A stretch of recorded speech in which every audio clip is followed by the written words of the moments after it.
Have you been shafted?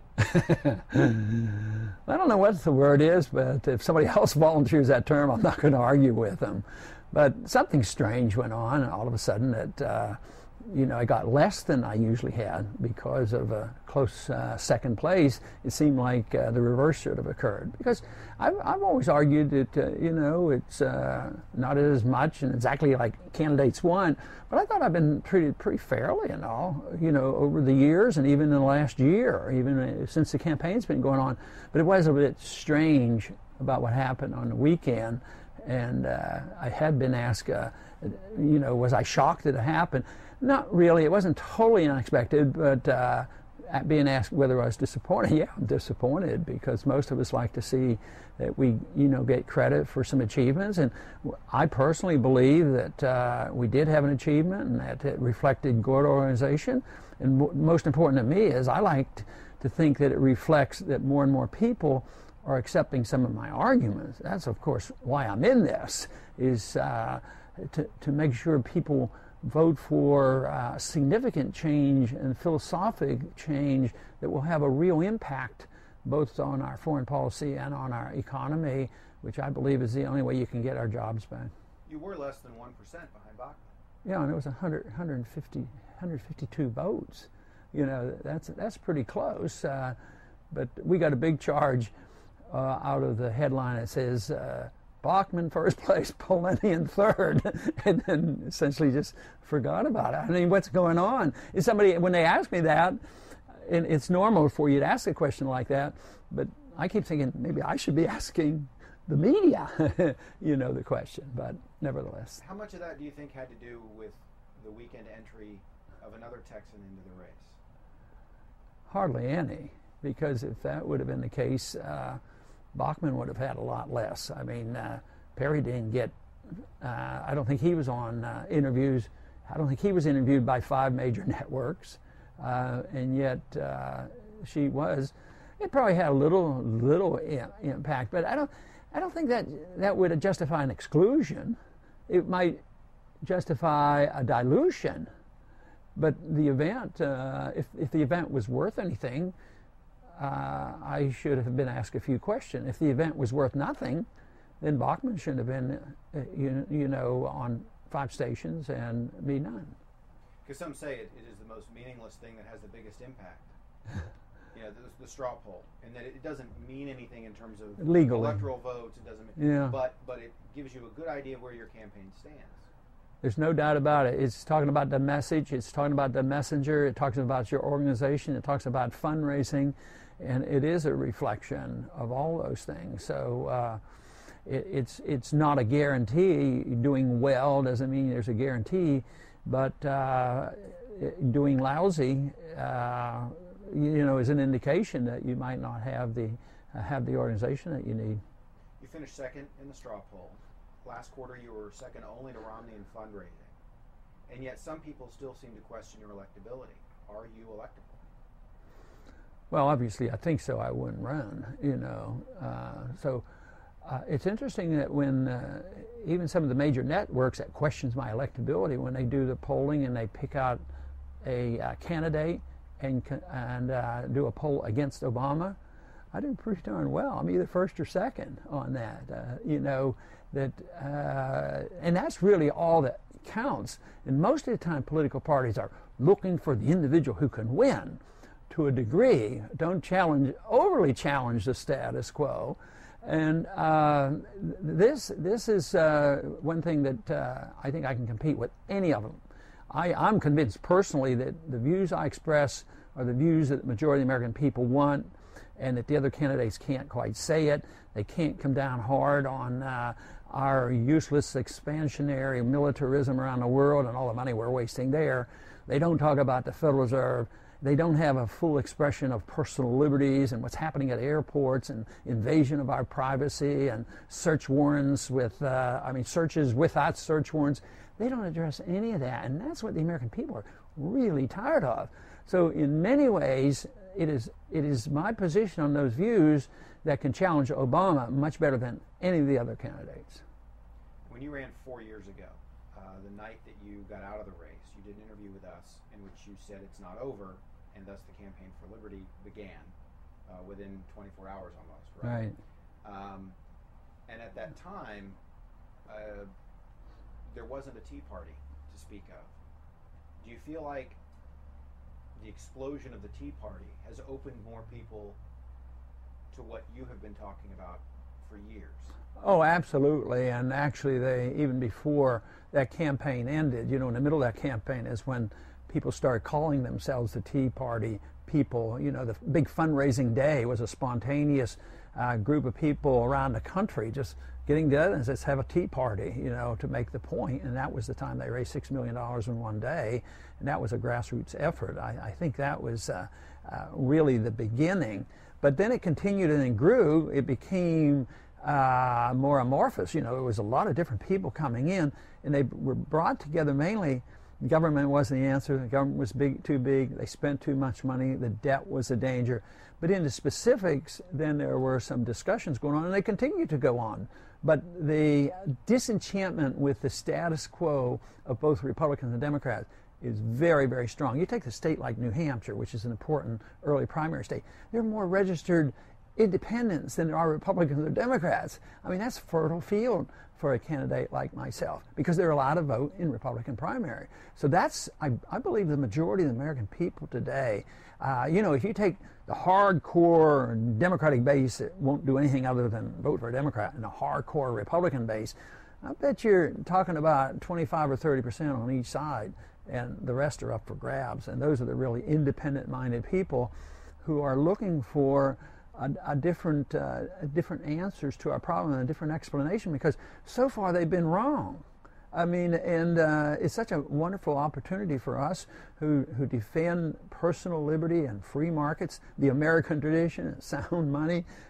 We see it as a fantastic opportunity to sway people into once again believing in what made America great, and that is our freedoms. So how are you different from any of the Democrats in leadership right now with the president and the Republicans who want to be president? Well, I think on these several issues, I'm different than the leadership of both parties because both parties endorse the wars. Both parties endorse the Patriot Act, the invasion of our privacy, the destruction of the Fourth Amendment. Both parties support the Federal Reserve System. But that's not the whole party, because the grassroots of the Democrats and the Republican Party and the independents all want transparency of the Federal Reserve. But leadership-wise, and those people who are running for office, they don't want to rock the boat on any of these issues. There's too much invested in the military-industrial complex, and I think that's pretty significant. You talk about what the American people want in the way of transparency with the Federal Reserve. The American people also seem to want in polling for both parties to stop the gamesmanship and work together and figure out the problems. With you as president, could that happen? I think more so than any other ones, because any other candidate that might be president, is because sometimes when they want to work for the other side, they say, well, we want to do that and we have to sacrifice and we have to compromise our principles. I don't say that. I want to work with the other side, but I want to bring people together from the left and the right who agrees with these basic principles. For instance, I get half my support from people who believe in civil liberties, where a lot of Republicans are very weak on, and being against this war that's going on in the Democratic base. The progressives are the ones who are sick and tired of Obama's wars and expanding the war. So bringing those people over onto a side where I can work with conservatives who say the spending is too big and we need less taxes and we need a freer market and sound money. So I think bringing people together like that, and nobody has to sacrifice any principles. They just have to work in coalitions. So coalition building is really what I've strived to do over the many years. And the best example of achieving that was to get the House to at least pass the the Federal Reserve bill last year. And that was not done by Republicans. As a matter of fact, it was passed. The only place it was passed was in the Democratic House.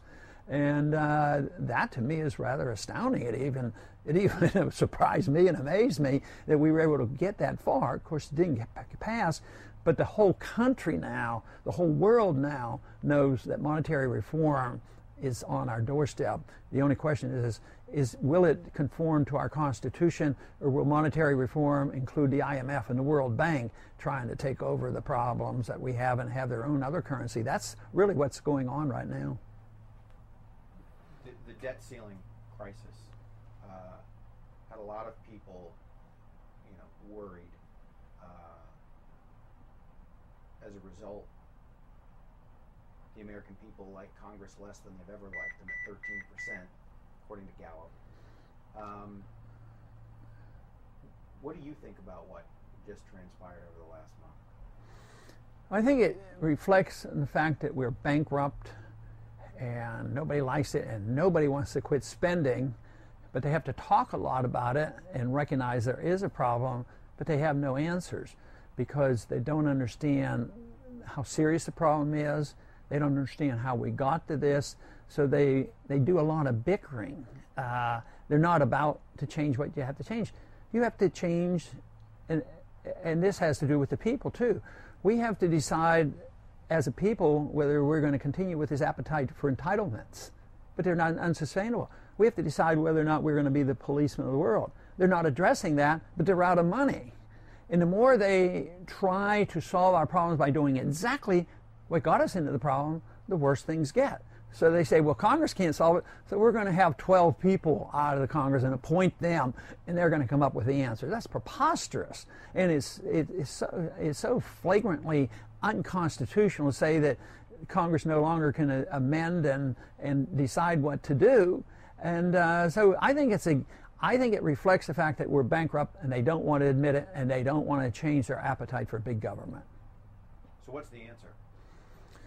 The answer is, well, to simplify it, we got in this trouble because we have had too many people, presidents on down, that had no respect for the Constitution, no understanding how freedom really works.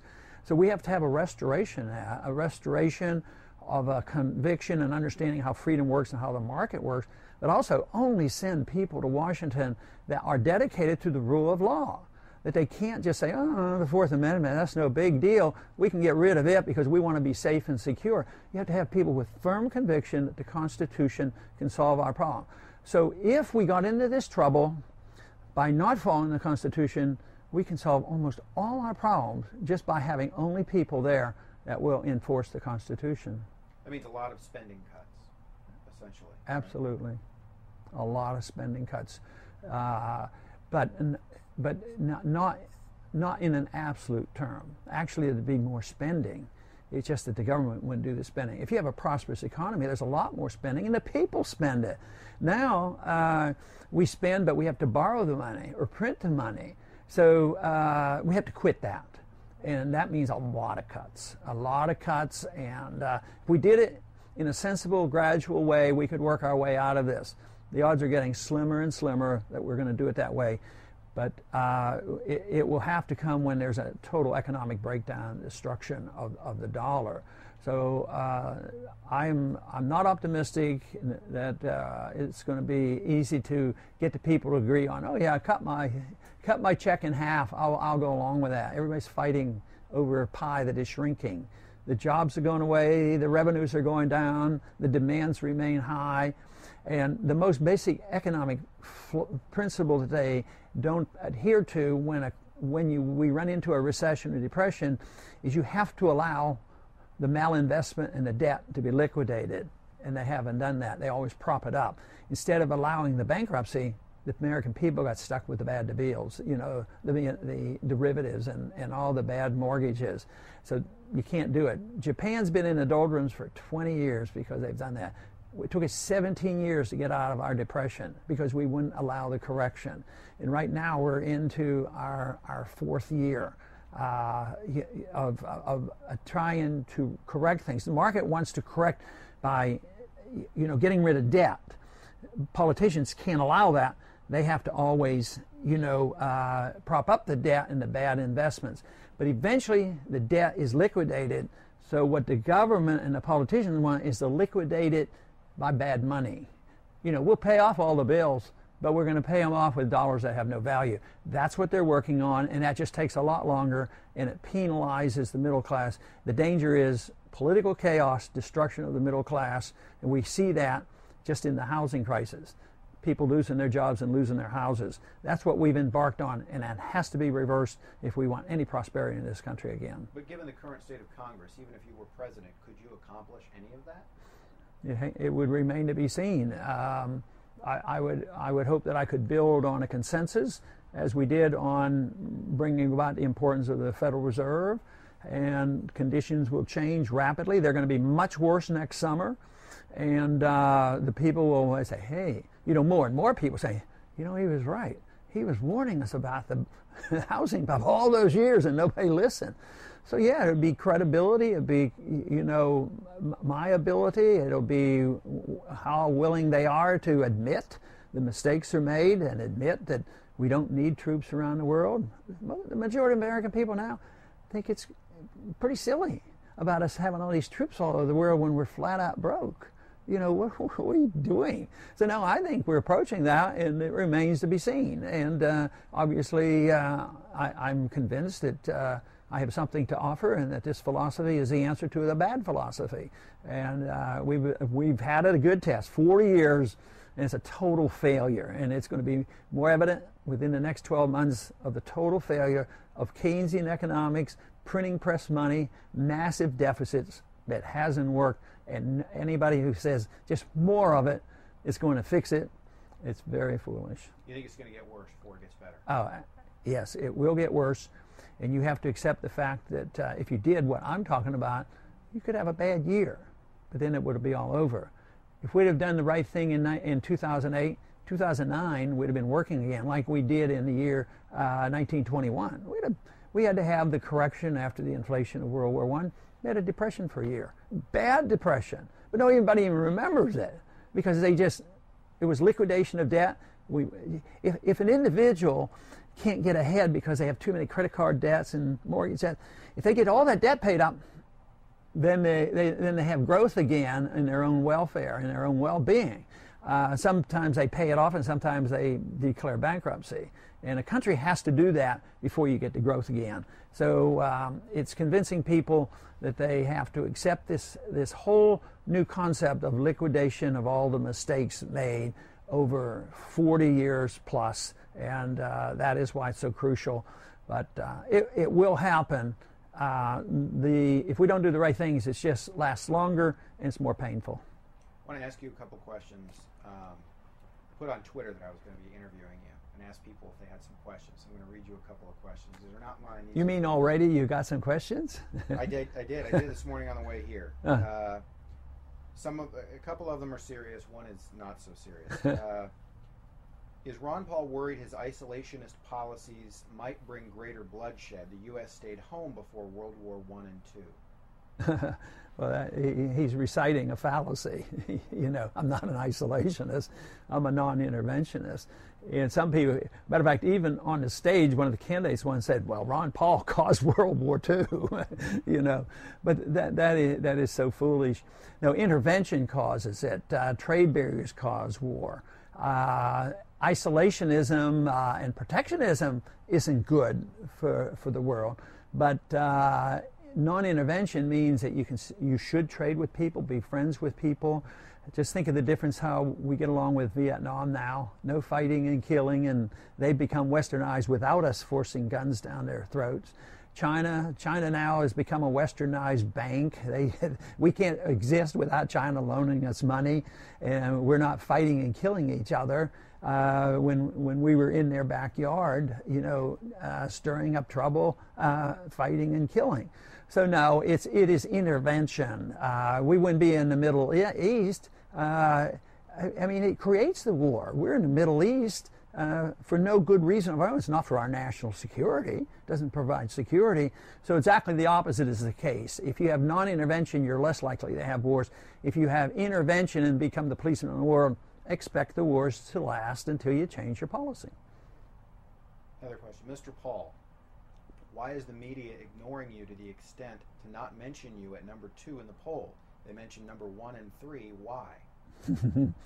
Good question. I don't know if I have the answer because we have to ask those who do those kind of things. I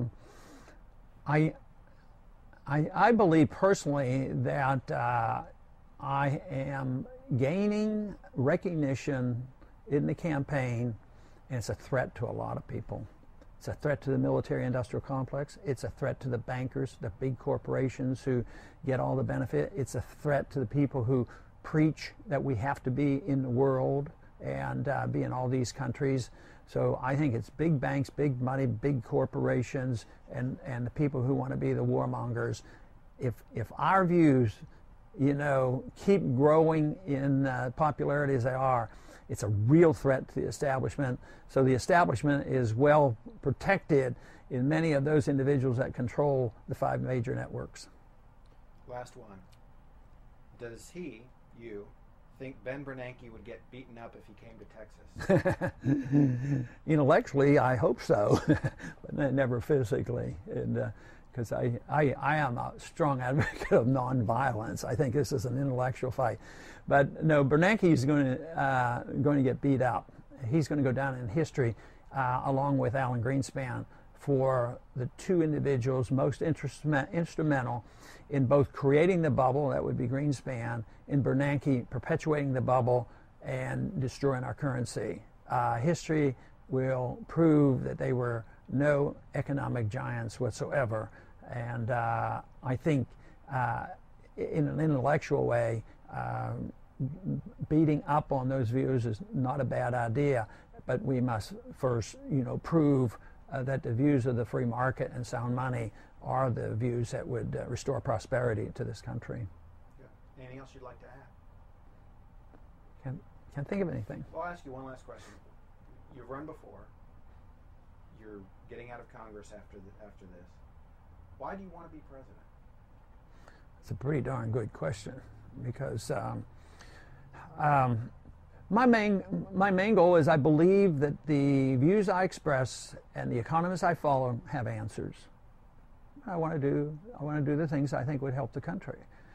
But in a narrow sense of the word, in a narrow sense, just wanting to be president would be silly and foolish. And I think most of the others, that's what they want. Oh, yeah, no, I can be president. This is very important. But they're not really coming up with something they strongly believe in. They all want to just perpetuate the status quo. Well, I'm going to tinker here. Yeah, maybe we can move our troops from here to here. They're just tinkerers.